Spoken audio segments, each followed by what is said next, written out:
jërëjëf jëf mbokki internet yi xibaar 5 ñu ngi leen di nuyu bu baax a baax di am plaisir di ñëw ak yéen seen revue du jour comme ni ñu koy defee chaque fois rek waxtaanee lépp li nga xam ne nii gën na fës ci wàllum actualité da ngeen di abonné bu baax a baax ci seen chaîne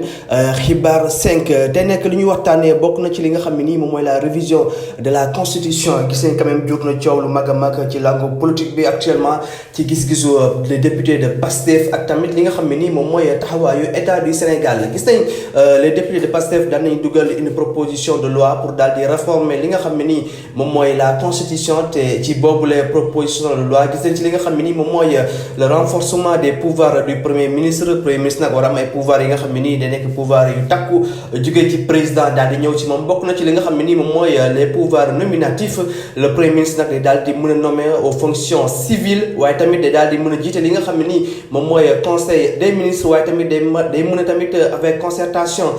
du président daal di définir la politique de la nation loolu nag nekk réforme yi nga xam ne ñu ngi ci wàllum constitution bi gis nañ tamit président bi daal dinay def des amendements yi nga xam ne ni jóge na ci président Bassirou Diomaye Diakhar Faye bokk na ci li nga xam ne ni moom mooy président mën a jiite parti politique wala tamit jiite coalition président jàpp ne loolu lu war a mën a nekk la moom président Bassirou Diomaye Faye ba léegi ci li nga xam ne ni jëm na ci amendement yi bokk na ci déclaration de patrimoine moom jàpp ne président bu jiitee ba génn sa déclaration de patrimoine waruñu ko mën a fësal loolu nag nekk li nga xam ne ñu bëri jàpp ne revirement la président bi dafa jógee ci li nga xam ne nii ci loolu la nekkoon ndax xam ne ne président Diomaye moom ci boppam moo waxoon ne président waru jiite li nga xam ne nii moom mooy parti politique wala coalition loolu sax moo taxoon moom président Diomaye mu daal di démissionné ci li nga xam ne nii jëm na ci Pastef tey jii fekkee ne président dafa am taxawaay bu mel nii est-ce que nekkul revirement loolu nag ñu bëri noonu lañ daal di gisee jàpp ne président dafa daal di génn ci li nga xam ne ni waxoon na ko jëm ci président jiite li nga xam ne ni moom mooy une coalition wala un parti politique Pastef nag daal dinay neenal dàkk les amendements du président Diomaye ba tax tamit président bi ak ki ko fa teewaloon di maître Moussa Sarr nekk ministre de la justice moom tamit daal dinay dàkk li nga xam ne ni moom mooy les amendements du groupe parlementaire de Pastef actuellement la guerre est ouverte la guerre politique bien sûr elle est ouverte entre législatif ak l'exécutif ku nekk rek yaa ngi xëccee jëmale see boor ci li nga xam ne nii jëm na ci les réformes de la constitution am na nag ñu jàpp ne xëy na loolu mën nañ ko jaaree par voie référendaire puisque actuellement polémique bi daal dinay bëri ci mbir moomu la loolu nag actuellement war ne réeróo bi daal dinay xóot bu baax a baax diggante parti bi di Pastef ak tamit li nga xam ne nii moom mooy le gouvernement en l'occurrence le président de la République Bassirou Diomaye Diakhar Faye ci beneen wàll wi APO Espagne daal dinay porter plainte ki nga xam ne nii moom mooy Thierno Alassane Sall ci li nga xam ne ni jëm na ci dossier Azer boobule moom nag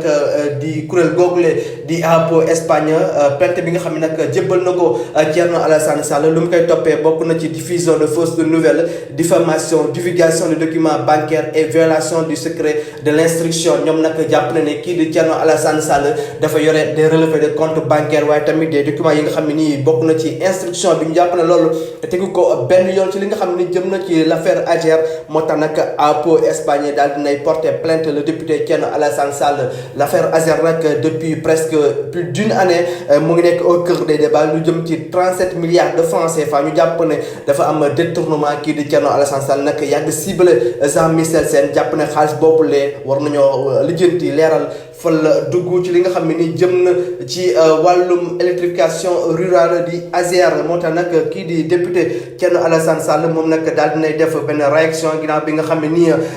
APO Espagne daal dinay dugal plainte boobule ci texte bi nga xam ne ni TAS daal na koy bind nee na quand le vice porte plainte nos 37 milliards ont servi en partie à payer des honoraires d'avocats en Côte d'Ivoire et ailleurs nee na ba tey ci texte bi nga xam ne ni TAS daal na koy bind ginnaaw bi nga xam ne ni plainte boobule jub na il y a au Sénégal des vampires qui rêvent de prendre leur part du protocole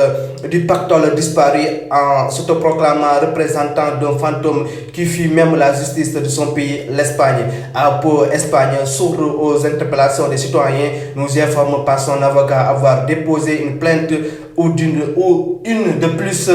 cette fois-ci contre ma personne, tout en refusant de répondre à la justice espagnole. Pendant ce temps, des compatriotes